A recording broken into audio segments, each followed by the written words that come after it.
തിരുവനന്തപുരം ജില്ലയുടെ ഹൃദയഭാഗമായ സെക്രട്ടേറിയറ്റിനടുത്തായി പുന്നൻ റോഡിൽ സ്ഥിതി ചെയ്യുന്ന പുണ്യപുരാതന ക്ഷേത്രമാണ് കുലശേഖര പിള്ളയാർ ക്ഷേത്രം.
ഈ അമ്പലത്തിന്റെ ചരിത്രം എന്ന് പറയുന്നത് ഏകദേശം നൂറ്റാണ്ടുകൾക്ക് മുമ്പ് മുതലുള്ള ഒരു ചരിത്രം ഈ അമ്പലവുമായിട്ട് ബന്ധപ്പെട്ടുണ്ട്.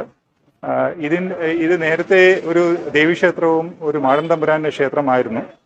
അത് കഴിഞ്ഞിട്ടാണ് ഗണപതി വിഗ്രഹം ഇവിടെ വരുന്നത്. പത്മനാഭപുരം പാലസ് അത് ബേസിക്കലി കന്യാകുമാരി ഡിസ്ട്രിക്റ്റിന്റെ അടുത്താണ് അത് വരുന്നത്. അത് തിരുവിതാംകൂടായിരുന്ന സമയത്ത് അതിന്റെ ഹെഡ് ഓഫീസ് തലസ്ഥാനം എന്ന് പറയുന്നത് പത്മനാഭപുരമാണ്. അപ്പൊ നമ്മുടെ പൂർവികന്മാർ അവിടെ ജോലി ചെയ്തത് കാരണവും അവര് ഈ ഒരു വിഗ്രഹം അവിടെ പ്രതിഷ്ഠിച്ചു, അവിടെ പൂജാകർമ്മങ്ങളൊക്കെ ചെയ്തുകൊണ്ടിരുന്നു. എന്നിട്ട് പത്മനാഭപുരം പാലസ് കവടിയാറിലോട്ട് ഷിഫ്റ്റ് ചെയ്ത് കഴിഞ്ഞപ്പോൾ അവര് ജോലി ആവശ്യത്തിന് വേണ്ടി ഇവിടെ വരികയും ഈ വിഗ്രഹം ഇവിടെ കൊണ്ടുവന്നു. അങ്ങനെയുള്ള ഒരു 150 വർഷത്തിന്റെ പഴക്കമാണ് ഈ അമ്പലമായിട്ടുള്ളത്. ഈ അമ്പലം സ്ഥിതി ചെയ്യുന്ന ഈ സ്ഥലത്ത് കൂടുതലും ഈ ഭക്തന്മാർ ഈ വർഷങ്ങൾക്ക് മുമ്പേ ഈ അമ്പലവുമായി ബന്ധപ്പെട്ടുള്ള കുടുംബങ്ങൾ ഇപ്പോഴും സ്ഥിരമായിട്ട് അമ്പലത്തിൽ വരുന്നുണ്ട്. ആ ഗണപതി വിഗ്രഹത്തിന്റെയും ഈ ഇവിടെ നടക്കുന്ന പൂജകളുടെയും ഒരു പ്രത്യേകതയും ഈ അമ്പലത്തിന്റെ ഒരു വിശേഷണമായിട്ട് പറയാം. ഇപ്പോൾ ഈ അമ്പലം ഇപ്പോൾ അഡ്മിനിസ്ട്രേറ്റ് ചെയ്യുന്നത് ഒരു ട്രസ്റ്റിന്റെ താഴെയാണ്.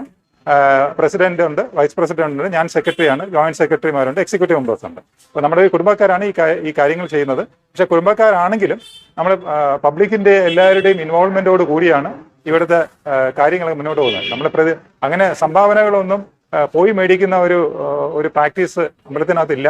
വരുന്ന ഭക്തജനങ്ങൾ അവരുടേതായിട്ടുള്ള സംഭാവന തരും, പൂജ ചെയ്യും. അങ്ങനെയുള്ള കാര്യങ്ങൾ വെച്ചിട്ടാണ് അമ്പലം റൺ ചെയ്ത് പോയിക്കൊണ്ടിരിക്കുന്നത്. അപ്പം ഈ ചാനൽ കാണുന്ന എല്ലാ ഭക്തന്മാരും എല്ലാ ആൾക്കാരും അമ്പലത്തിൽ വരിക. അമ്പലത്തിന്റെ ദേവദർശനം നിങ്ങൾക്കും കിട്ടുമാറാകട്ടെ. എല്ലാവർക്കും നമസ്കാരം.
കുലശേഖര പിള്ളയാർ ക്ഷേത്രത്തിന് ഞങ്ങളുടെ അനന്തകോടി പ്രണാമം.